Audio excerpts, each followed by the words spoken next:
I found you by the side of the road, in the middle of nowhere. Was there an accident? Did someone try to hurt you?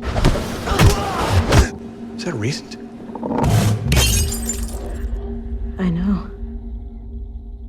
They're coming.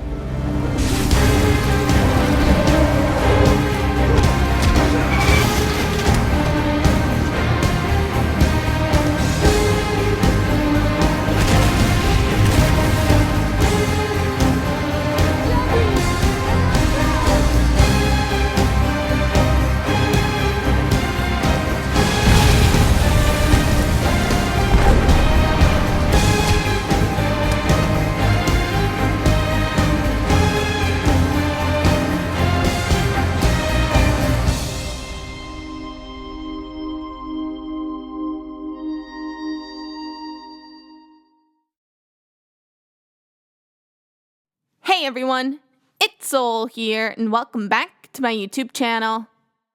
After hours upon hours of tirelessly playing through all of the ups and downs, the adventures, the thrills, the mysteries of Heavy Rain, Detroit Become Human, and now the focus of today's video, Beyond Two Souls, I finally understand the internet's frustration and confliction towards David Cage within the gaming community. He is so infuriating, it's not even funny. All three of his games have been groundbreaking in their own right, and yet they are still so bad, especially with today's discussion of Beyond Two Souls.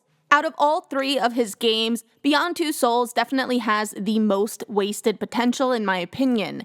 It is the game that suffered the most from Cage's sloppy storytelling. It's so aggravating because he actually has a good basic plotline. I really liked the general concepts and conflicts that arise in this story, but his decision to shake it all up and tell the story outside of chronological order, his poorly developed characters, and his avoidance of diving into really serious topics and emotions and avoiding all complexity that helps deepen any story ends up hindering the entire story, and it just ends up being this huge missed opportunity for all of these reasons. As you could tell, I have a lot to say for today's video, but mainly the question that I hope to find the answer to, or at least try and discuss, is what is the point of this story? What is the message? What is the sort of symbolism of this tale? Like, it feels like it's supposed to be something deep and meaningful, but the end result just is not well done at all. It's so infuriating. I can't. Okay. I'm calm. Now, let's analyze this. As always, please remember to hit that like button, click subscribe to see more videos from me, and leave a comment down below. Here is your one and only warning that this video contains spoilers. Alright, call upon the spirits that you're tethered to, and let's sparkle into it. Beyond Two Souls was released back in 2013 as a PlayStation original for the PS3. Quantic Dream and David Cage himself were coming off of the massive success of Heavy Rain, and Quantic Dream was now seen as the frontrunner in the gaming world for their state-of-the-art graphics and cinematography. So let's just say that hopes were really high when they announced that they were going to be making another game. Elliot Page, being the lead actor for the game, and William Dafoe starring in it as well, caused a lot of hype and attention to be drawn to this story because of these big-named actors. The game received so much press around it, and it even went on to be featured in a film festival. And if that doesn't tell you one of the main issues with it, then we'll discuss it, because a game is not a movie. Upon its release, the game did good in the areas that people expected it to. It had some outstanding motion capture and graphics. You also had the big-name actors doing a phenomenal job in their performances.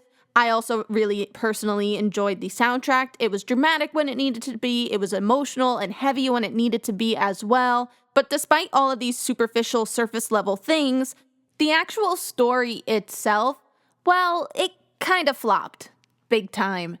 If I'm being completely honest here, this is probably the worst game or the worst story that I've ever talked about or played through on this channel.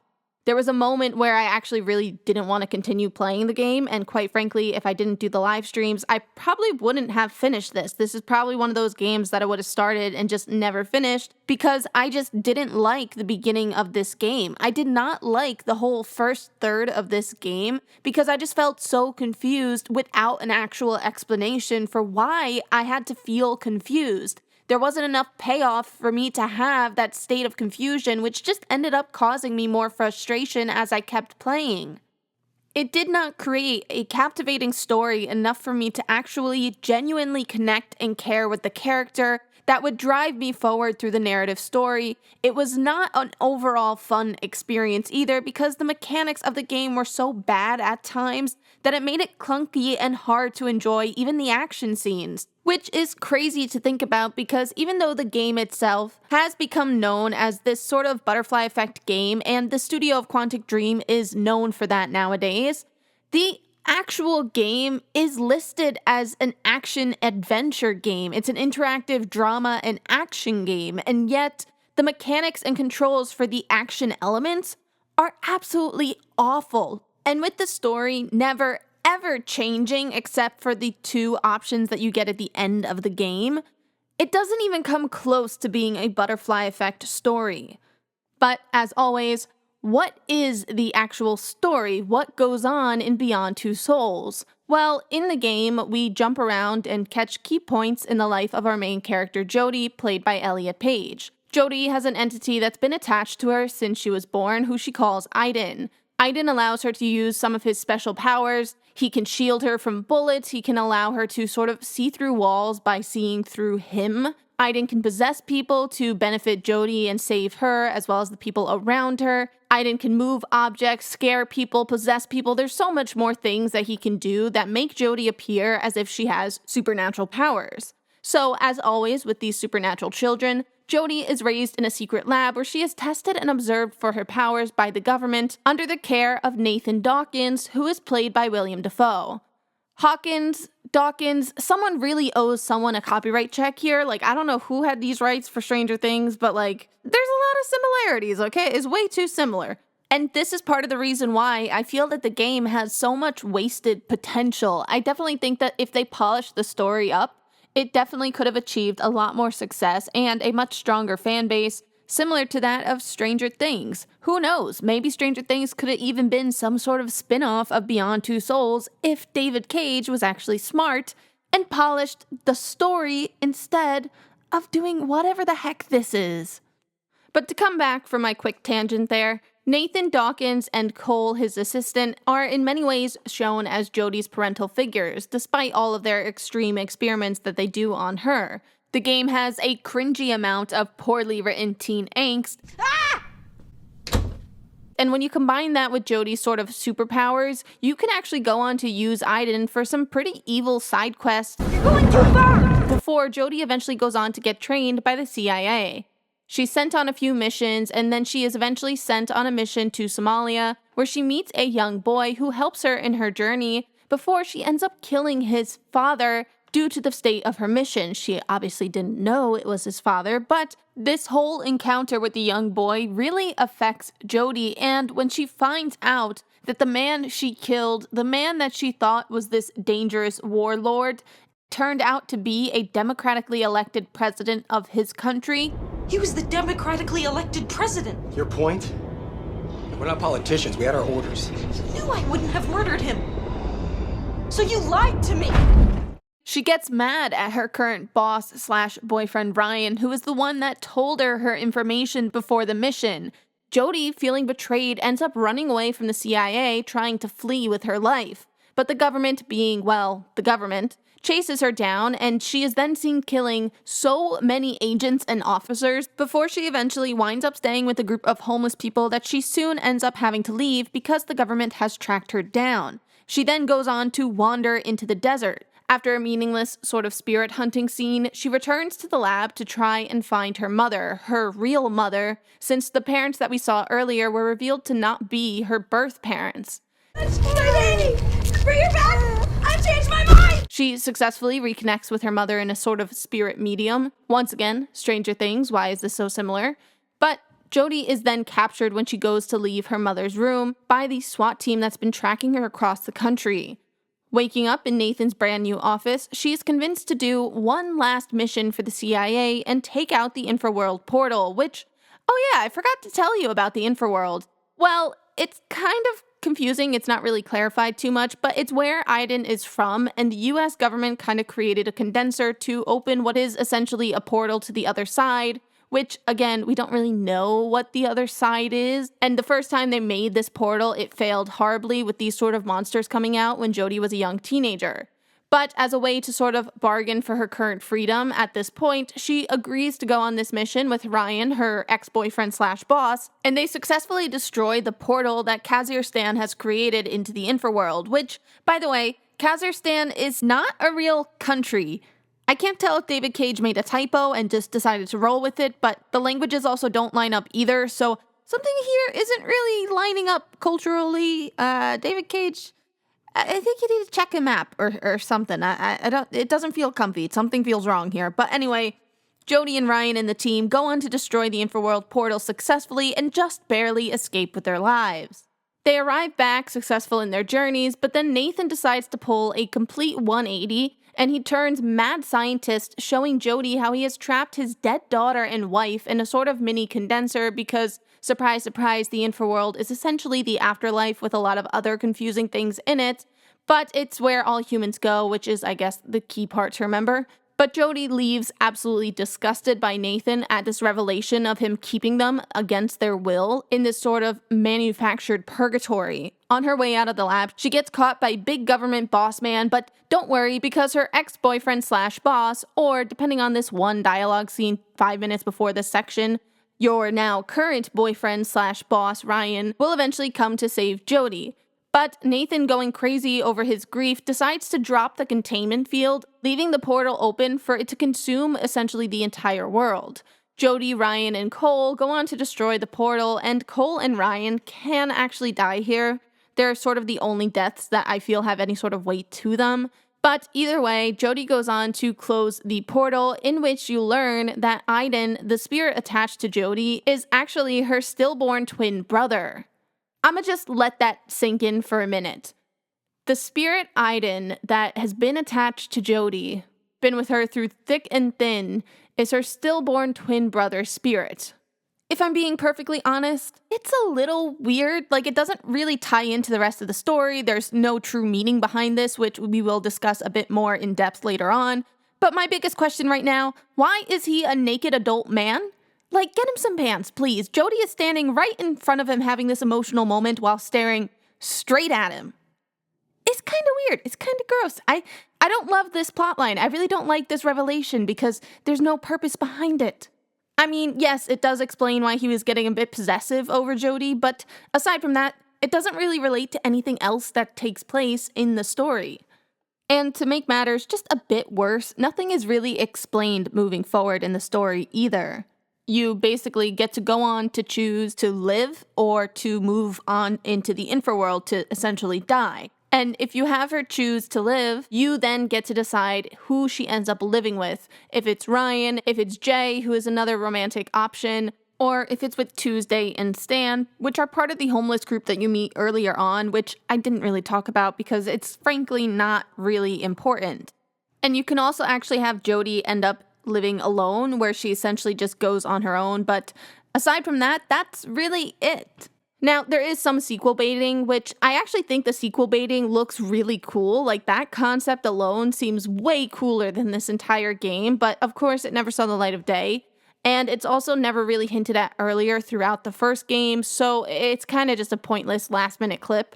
But everything I've just told you, as I said earlier, is told out of order. We are seeing snippets of Jodie's life. So we end up jumping around and we'll cut from Jodie as a scared innocent child getting traumatized in one of the experiments to all of a sudden her slaughtering at least 20 men for, at the time that we are playing it, no apparent reason. We don't know why she is getting chased in this moment. And while David Cage does give justification for why the story is told out of order because Jodie has essentially mixed up her own memories, It's all mixed up in my head. I need to remember. put things in order right up to this moment. Remember who I am. The jumping around through the timeline made it so confusing and really difficult to connect to our main character. And a big reason that I felt this was confusing and didn't add to the story is because the time jumps felt careless. It didn't feel like there was a true purpose or meaning behind why we were jumping back to a particular moment or when we were jumping back in time. And coming off of my discussion of The Last of Us, this is a very jarring difference from the precise time jumps being sort of symbolic of the characters' handling of trauma as well as their avoidance of it. It's actually quite interesting that I ended up playing Beyond Two Souls in between my playthrough of The Last of Us Part 1 and 2, simply because on a storytelling level, I find it interesting to compare and contrast these games. All three of these games experience some sort of time jumps, but the second, The Last of Us, has a much similar style to the jumping around in the timeline that Beyond Two Souls does. You get to jump back and see bits and pieces of Ellie's past, similar to how you're seeing bits and pieces of Jodie's past. But obviously Beyond Two Souls has a lot more ground to cover, which definitely poses more problems, especially since Beyond Two Souls is under 10 hours long and you have way more life to cover in our main character, rather than something like The Last of Us Part 2, which is only a time span of 4 years that is being covered across nearly 20 hours of gameplay. But unlike the intentional timing and meaning behind when we have a flashback during The Last of Us Part 2, Beyond Two Souls doesn't have that meaning there. It is true chaos. And once again, I do realize that this is explained. But the player shouldn't feel as if they've missed crucial parts for their character. They shouldn't have to feel like they missed key information that would help them relate to their character. The time jumps should be creating some sort of character depth, some sort of development in the story, instead of it feeling like we are just falling around aimlessly through Jodie's past. The end result that these time jumps create in the game is just tension out of the pure confusion. But that is only a temporary effect as frustration starts to set in and gets rid of this tension. The more unanswered questions there are, the more frustrated you get at this lack of explanations. And it's not just the generalized questions of, did I miss something and what is going on, that create this frustration. You also have the confusing cliffhangers and mysteries that the earlier chapters create that are just never answered. The biggest one for me was the first mission with the CIA. Who is this lady? Did we even succeed in this mission? There's so many questions with this scene, and they're not answered because they are essentially meaningless. There's so many little things like this that just start adding up when you play the game because they never ever get answered. And while the general plot and experience for the players is certainly affected by all of these time jumps and everything that I've just talked about, the characterization and the developments of our main characters is severely affected by all of this. But it's not just Jodie who is affected, because it is all of our characters. One that really frustrated me and really aggravated me was Nathan's development. We don't learn of his family's fate until quite late in the game. We get the chapter titled Night Session, which is 17th in the original version, where we learn of Nathan's family dying in a car accident.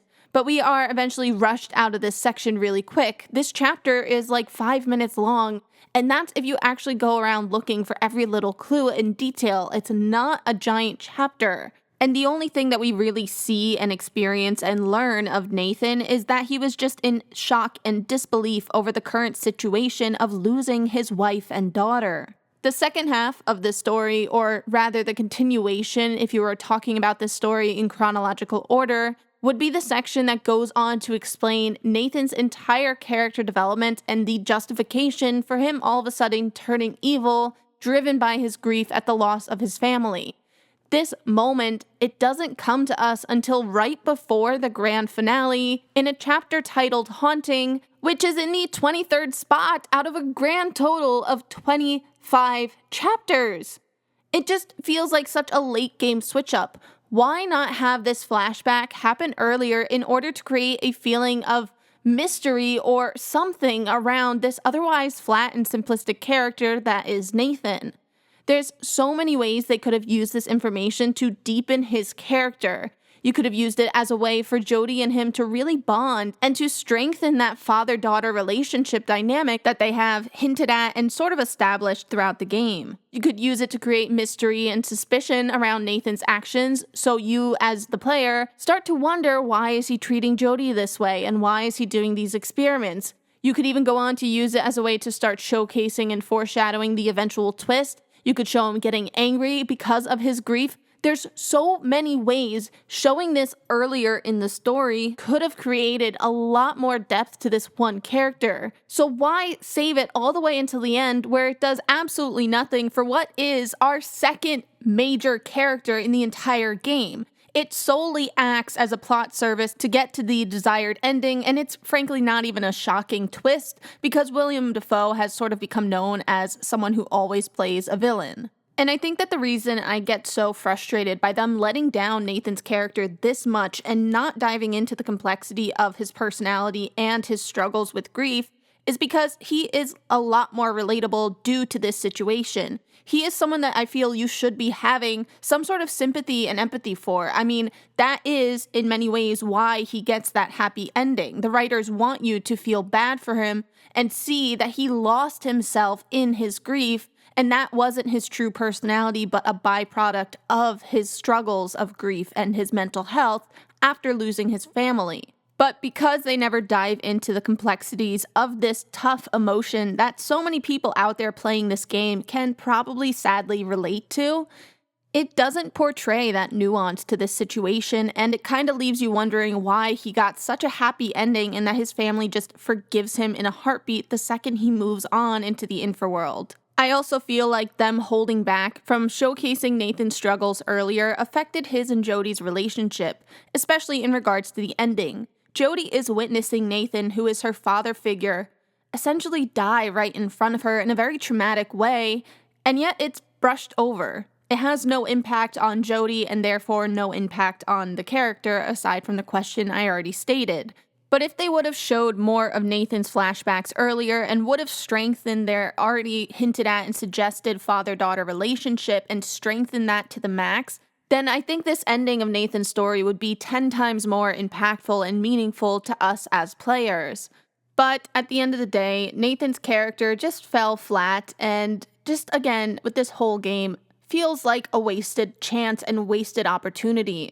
Now, the next character that I want to take a look at is Cole. Cole is kind of a plain character. He's very two-dimensional. He's sort of the fun-loving uncle out of the dynamic. He's the nice parent, cool parent, I guess you could say. And unlike Nathan's death at the end, Cole's actually does have some sort of an impact on Jodie because we see her visiting his grave afterwards. However, there's two things related to Cole's character that I don't really love how they handled. The first one being, why does he allow the SWAT team to sort of track Jodie down? Why does he tip them off that this is where Jodie is going to be, which leads to her capture? That's never really explained, and it's also never discussed between him and Jodie. They just kind of move on as if they're buddy-buddy and nothing bad ever happened between them. But what really kind of aggravates me the most about this is the fact that Cole then goes on to suggest to Jodie to be careful of what Nathan says. He has that one line before she enters Nathan's office that sort of implies that Cole knows Nathan is sort of losing his mind to grief and rage. When you put two and two together, it does kind of seem like this is the reason that Cole had wanted Jodie there. That he knew that Nathan was losing his mind and Jodie was probably the only one that could stop Nathan from going crazy. However, that is just an assumption I am making. They never sort of imply or suggest this. And I am all for writers and creators of film and video games not spelling everything out and letting the audience kind of come to their own conclusions. But this is just a complete disconnect because Jodie is not mad. If they were arguing about it and Cole ended the conversation with, just go talk to Nathan but be cautious, then we could still put two and two together without them directly spelling things out. So that lack of conflict between their two characters creates this complete divide, which leaves me to wonder, what is Cole's true personality? What is he supposed to become by the end of the game by making this decision and then sort of almost backtracking and going on to help save the world? Did he do this because he wanted to try and protect Jodie? Was he trying to help Nathan? Was he just trying to save the world? what was going through his mind, we may never know. Moving on from the parental figures, we then have the issue of both of our romantic interests feeling very forced and not natural. Out of the two romantic partners that you could choose, neither of them make any sense whatsoever. Now, the biggest problem in the ending of the game, in my opinion, is that every single thing you do is pointless until this final decision in which you get to decide if, first of all, Jodie lives or dies, and then who she ends up living with if you choose to keep her alive. Everything else before that means nothing, especially with her relationship with Ryan. You can go the entire game absolutely despising Ryan. No matter what you do, this kiss will still happen. This kiss will still happen. Oh, and this one as well. Even if you straight up reject him in the conversation not even 10 minutes earlier and you say that you do not love him in this scene as well, Ryan and Jodie will still end up being together up until that ultimate final decision. And if that's not frustrating enough on its own, they don't even bother to show Jodie and Ryan beginning to fall for each other. Their relationship is, in my opinion, really predatory, pervy, and makes zero sense. It's kind of gross. In regards to their relationship, we jump around from Jodie being first introduced to Ryan in this scene here, where he is cold, strict, rude, and most importantly, already in charge of the CIA training program, while Jodie is like maximum 20 years old. She's probably younger than that, if we're being completely honest. She's probably like 17 or 18. Maybe even as young as 16. I don't know the exact ages. She's young, okay? Hey future souls, editing Soul here. I found these ages for Jodie and Ryan. So Jodie is 20 when she first meets Ryan, who is 30. Even though she's not a teenager, it's still kind of creepy. Also, how is it that when they first meet they are 10 years apart, but when the game ends Jodie is 25 and he is 37? The math ain't mathin'. Just wanted to clarify their ages. Okay, back to the video. This age gap is so weird and gross, and just not to mention the whole power dynamic that's never addressed between them because he is her boss, like I keep trying to remind you guys. Jodie is she a victim of like Stockholm syndrome at this point? Like, is she just falling for him because he's the only guy around her? Like, I don't get it. It's gross. And the fact that they never show the two characters beginning to fall for each other makes it even worse, because we don't know why Ryan actually likes Jodie. Is he just impressed with her powers and Aiden's ability? Does he actually like her as a person? We don't genuinely know because we don't see them fall for each other. If they did show this, then maybe they could have gotten away with such a giant age gap. But they didn't show that. Instead of showing us, they just tell us by having this scene where Jodie and Ryan already have a connection pre-established, which Aiden is angry over, in the chapter where Jodie has Ryan over for dinner. Without showing them sort of falling for each other, we don't really have a true incentive to want to ship them, outside of maybe just wanting to make Jodie happy since she wants to be with Ryan. But not everyone is going to play the game like that, thinking of Jodie and her wants and desires, because everyone plays video games differently. So despite their sort of hero dynamic and them going on this James Bond-esque trip and mission together, David Cage has essentially left their relationship to feel incredibly forced upon you, and as if you have no choice but to end up with Ryan. Not to mention, it is also one of the constant reminders that your choices essentially mean nothing in this entire game. As for the fan favorite character of Jay, even though a lot of people claim that he has a lot more of a natural chemistry with Jodie, I don't think that's entirely true. I actually think the fact that people are saying that they have a lot more chemistry is because they are sort of picking up on the relationship trope of them being sort of enemies to lovers. He kind of despises her until one day he just doesn't despise her anymore. I guess it was the horses that made him fall head over heels, but either way, one day he just stops despising her. Let's just be honest here, their relationship isn't that strong either, but it had potential to grow. But the fact of the matter is, it didn't go anywhere. There is no development after they reach that sort of talking and getting to know each other phase. Nothing really happens afterwards, and once again, we still don't really know why he suddenly switched his mood and started talking to Jodie. So while I understand why some people like Jay over Ryan, he's still a bit of a forced relationship and connection. But I think we can all agree that the best person Jodie could have ended up with was probably Corey. They should have given us the option to choose him. He was the only person that genuinely was caring and nice to Jodie in the entire game. He wanted to actually get to know her, and he was just the nicest guy to her. Since the game has really no meaning to the plot and the characters up until that very final decision, what harm could it have done if they added Corey to that list of people who Jodie could have ended up with? While on the topic of Jay and Corey, this whole section of gameplay was so weird for me, and I'll talk about it a bit more in relation to Jodie's character development as well, but in my opinion, this chapter was basically pointless.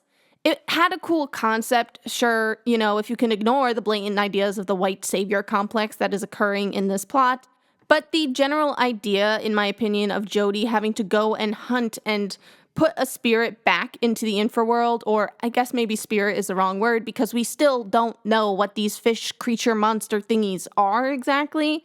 But the concept of Jodie having to go and push them back into the infraworld, I actually think that's a really cool idea.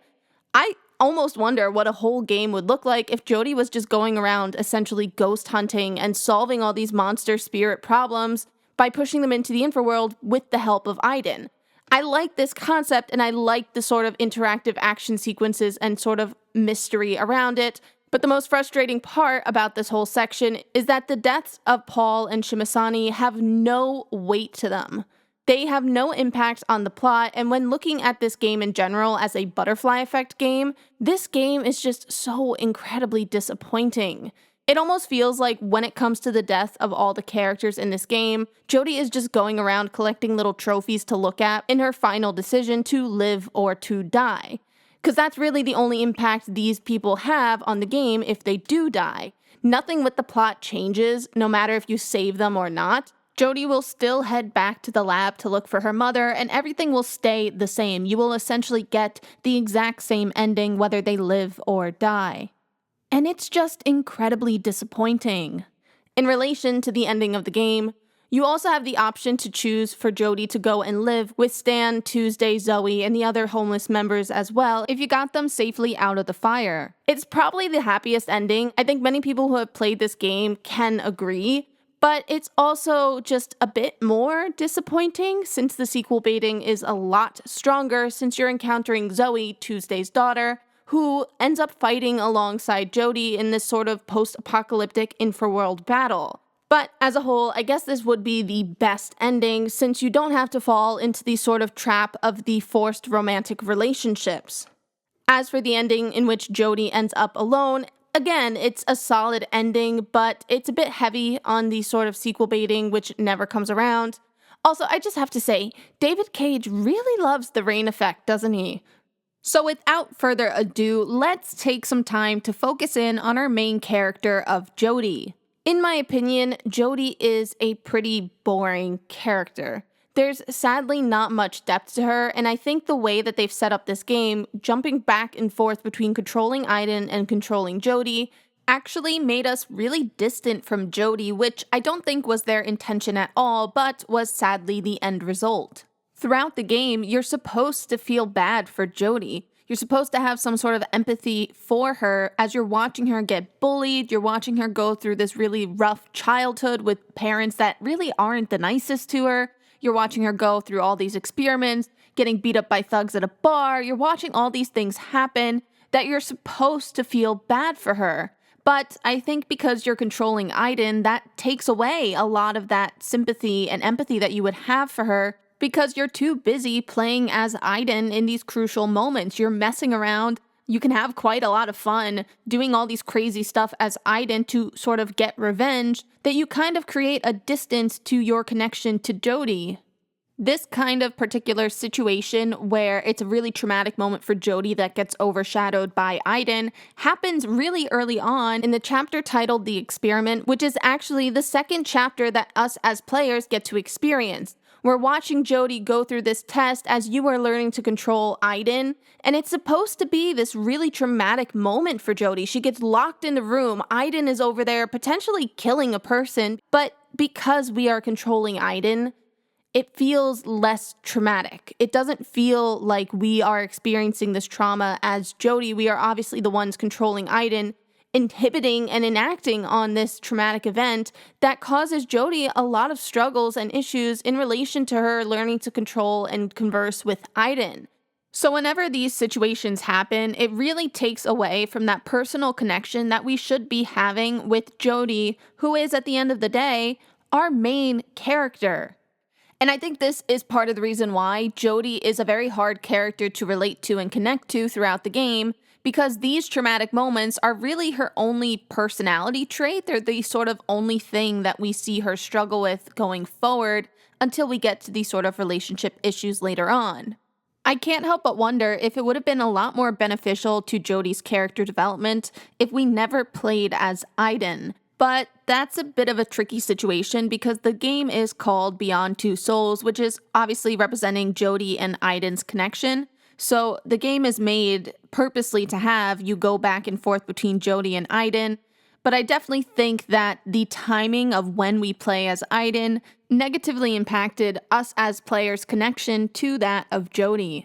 Something else that I personally found to create a lot of distance between my connection to Jodie was the fact that we didn't find out why she was running away from the CIA until almost the very end. Having to play as Jodie as she goes around killing so many people, and in particular, the dogs, and harming dogs, is really hard to get past. You have to commit all these violent acts as Jodie without knowing why she ran away. And it's just really not fun. I said it in my live stream, so for those of you that watch them, first of all, thank you.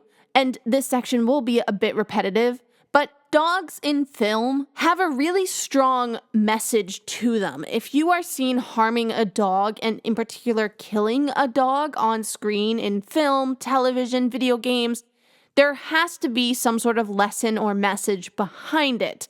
In horror movies in particular, if a dog is killed, that usually means that this is going to be a really gruesome, horrible, and evil enemy. It's actually kind of funny because, as I said before, I was playing Beyond Two Souls before I started playing The Last of Us Part 2, and I actually had just finished watching the movie The Last Voyage of the Demeter, which, for those of you that don't know, is a sort of Dracula horror story, and in it, spoiler alert, there is a dog that dies. So having watched that movie, which was a gruesome, really good thriller horror movie, I enjoyed it, but it's gruesome. Point being, it's gruesome, it's evil, it's this ultimate epitome of an enemy. It's Dracula himself being this evil killing machine on this boat. So the dog dying is very symbolic of the fate of the rest of the characters on board the ship.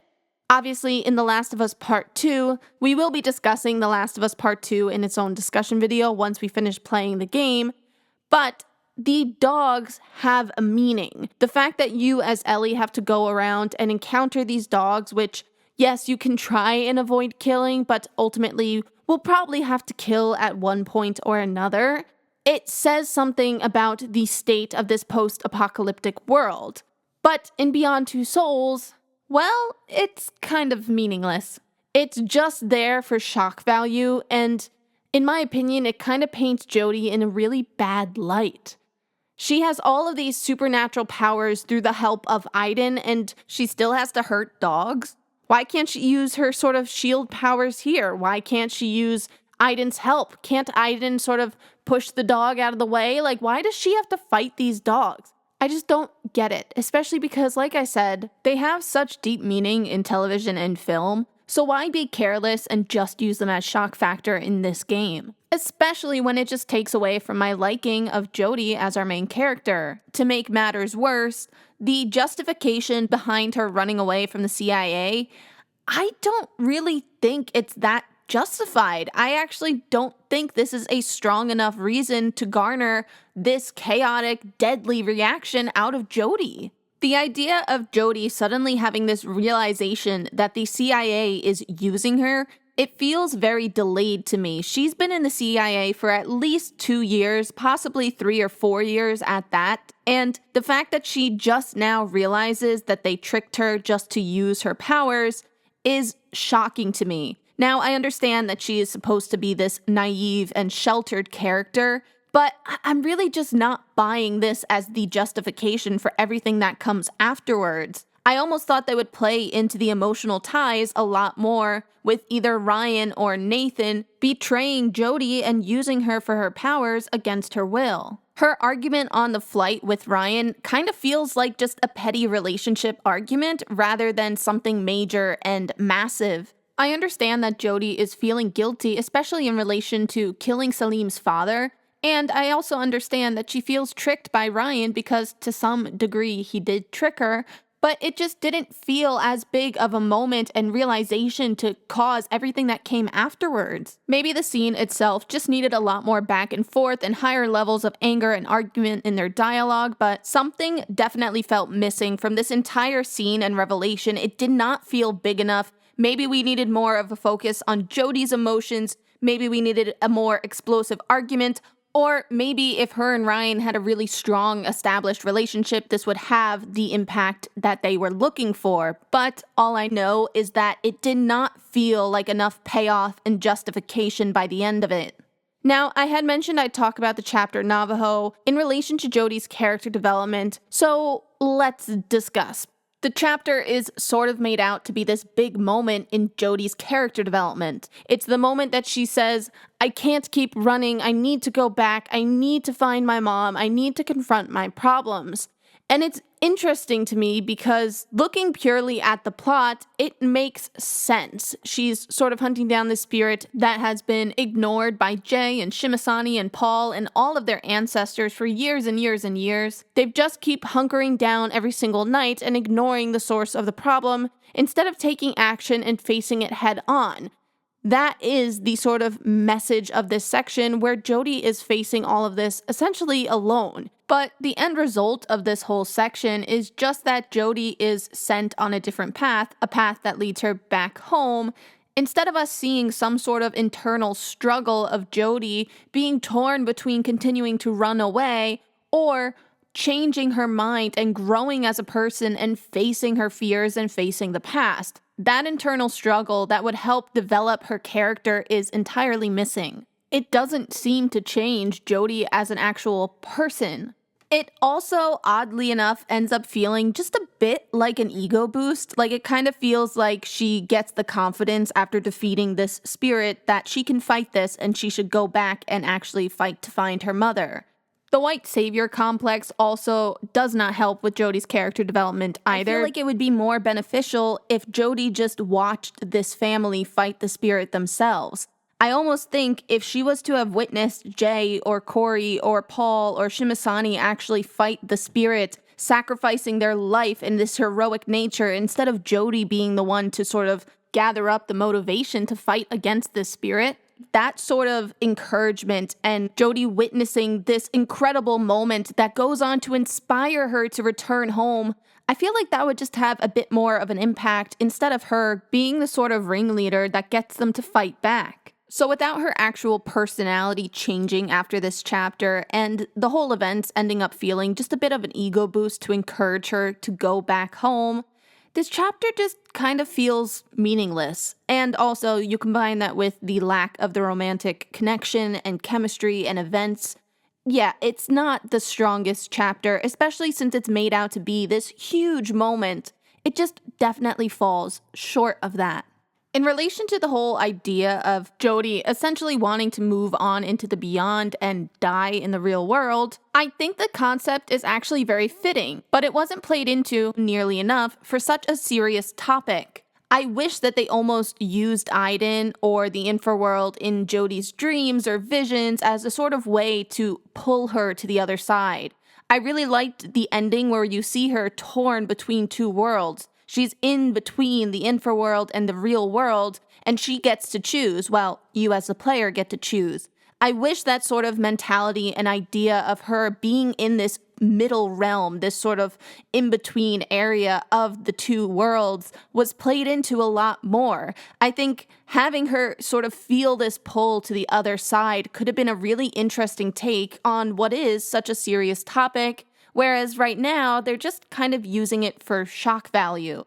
You kind of just have the option to, either fall off the ledge or, use the knife that you find in the tire. It's a moment that sort of makes you gasp as a player, and there's no real deep meaning behind any of it. Which, again, this is a very serious topic. If they wanted this to be a key part of her character, they really should have dove into it a bit more. And now, as always, whenever I'm talking about a character that's poorly developed, I am talking about the writers. I think Elliot Page did a fantastic job with the script that they were given, but it deserves so much better. And Elliot Page is a great actor, so I truly wish that David Cage spent more time focused on these characters rather than everything else.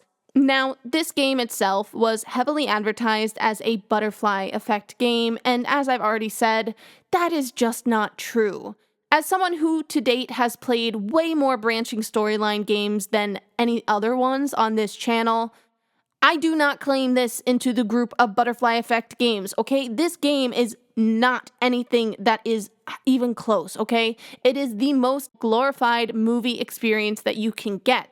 And I know that people like to throw around the sort of playable movie title into the general genre of butterfly effect games, but at least all of the other games, at least the ones we've talked about on this channel, things like Until Dawn, Life is Strange, the Dark Pictures anthologies, at least they all have different endings that stem from a decision earlier on. In Beyond Two Souls, as we've already said multiple times, literally nothing changes up until the final two decisions. And while I know that people and characters can die, they don't really mean anything. They have no impact on the actual plot. When you look at something like Until Dawn, when characters die, you miss out on key points of the story. You won't get every single bit of information in your first playthrough, and that's what makes a really good butterfly effect game. Something that is replayable because it gives you something new to find every single time.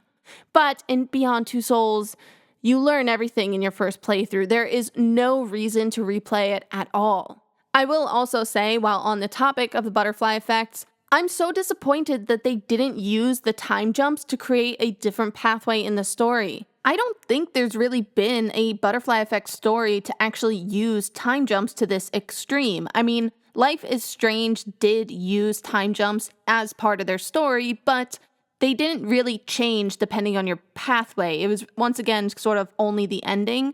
I mean, don't get me wrong, Life is Strange was still way better than this in regards to the butterfly effect. However, if they were to sort of jump around in the timelines and create a different pathway depending on your decisions from the past, I think that would have been awesome. Imagine doing something as Jodie as a child, and then that would unlock a whole separate chapter from perhaps Jodie as a teenager, and create a different experience. Even if you didn't create entirely different plot pathways, you could still add secret little chapters or slightly different chapters altered on a decision from the past. I think it would have been a really unique sort of idea and twist, and it definitely would have made the game feel a bit more like a real butterfly effect story, and it would have given your decisions an actual purpose. And all of this brings me back to that big question that I asked in the beginning of this video. What is the point? What was the message of this game? The aggravating thing is, I think I know where David Cage wanted to go with this story, but it just was not executed well enough to be portrayed, and it's left us with this confusing and unanswered question. Based on the general idea of the afterlife, and obviously our key characters experiencing and reacting to the death of relatives in different ways, it seems like this is supposed to be a story on grief and loss. It's supposed to tell the story of how life after the death of a loved one can vary and how the different circumstances manifest in different people. You obviously have Nathan, whose handling of his family's death was taken poorly. It drives him to sort of lose himself in his grief. Stan obviously lost his wife, which led him to become homeless. And then we also have Jodie, our main character, who is attached to her stillborn twin brother. I think the idea of showcasing these three very different deaths amongst key characters is, yes, a really cool concept. I think this idea of focusing on grief and how it manifests differently, as well as showcasing the different ways that people sadly move on to the next life, is really cool, and there is a story to be told there. However, since all of these things were just surface level, and since, once again, the characters' developments were rushed through, not really dived into, and since the death of the family members play no role in changing the plot and creating a branching storyline, every single meaning and opportunity to leave us as a player with a lasting impression and memory and message of this game is gone, and it leaves us with unanswered questions about serious topics like self-harm, and death and grief and anger and rage and all of these complex emotions that are not really answered or resolved by the end of the game. So it's really just a bit of a pointless game by the end of things, at least, in my opinion. That being said, however, there is still quite a few people out there that absolutely love this game, and to those of you that may be watching up until this point, I really want to know what you think. What is it about this game that you love so much? What is the meaning and message that you find behind it? Now, despite my dislike of this poor writing that David Cage has done for this game, I am actually really glad that he got to keep writing and keep working at Quantic Dream because I really enjoyed playing through Detroit Become Human. Part of me kind of wonders if he's working on anything else at the moment, just because I am curious to know, is he going to be putting out a PS5 original? Is Quantic Dream working on stuff? I mean, Detroit Become Human came out back in 2017, so we're going on 7 years now without a game from David Cage, and I will admit that I'm kind of hopeful and hoping that they put something out just because they have such cool ideas, so I want to see if the execution would improve in their next release. But with that said, if you guys made it this far into the video, make sure to leave a little ghost emoji in the comments section in honor of Aiden and all of the work that he's done to protect our character of Jodie. If you guys like my discussion, please remember to hit that like button down below and leave your thoughts in the comments section. Once again, let me know your thoughts on this game. Did you like it? Did you not? What is the overall message?